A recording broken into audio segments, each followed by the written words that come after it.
So we can start first with, another success story or commonality of your highest performing clients. Yeah, I think the summit in out in Denver, Don Okay. McLean's group. Yeah, I was They just sold. there.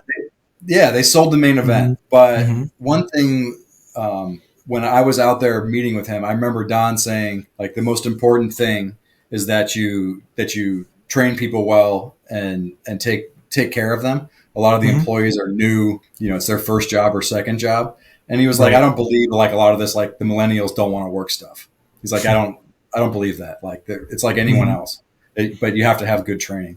So I think people who have a training program for their employees Mm-hmm. can keep employees longer, and you can do a lot better with good employees, of course. Yeah. Sometimes people will treat them because they don't get paid well.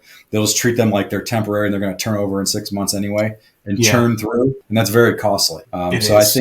I think treating employees well and having a good training program, like people who do that are a cut above for sure. Mm-hmm. Yeah, you want to talk about some alpha on the table, right? To be able to invest in someone and get them to go from that first job to being like an A player. There's a huge gain to be had in that, right? If you have the ability to invest in people, even just with, like you said, a little bit with good training, it's a huge win for the business to be able to create A players at will because you have the right mindset. Yeah, and some of them may wind up doing it as a career. Mm-hmm. Or if you get someone in high school who's really good and train them, well, while they're in college, they can come in the summer and fill in when people want to take vacation. They're probably going to be home at spring break when you're going to be busy, and you don't have to train someone to work for a week when it's spring break because they're already there and know what they're doing. Same thing with Christmas break. So there's a very practical component of it too that you can keep people for a long time, maybe multiple years, even if it's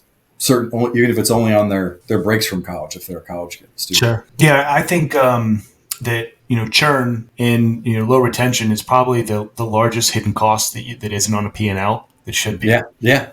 It is for some people. Some people put a number to that and track. Most don't, but some do. Yeah, because it's one of those sneaky costs where it gets used in extra labor.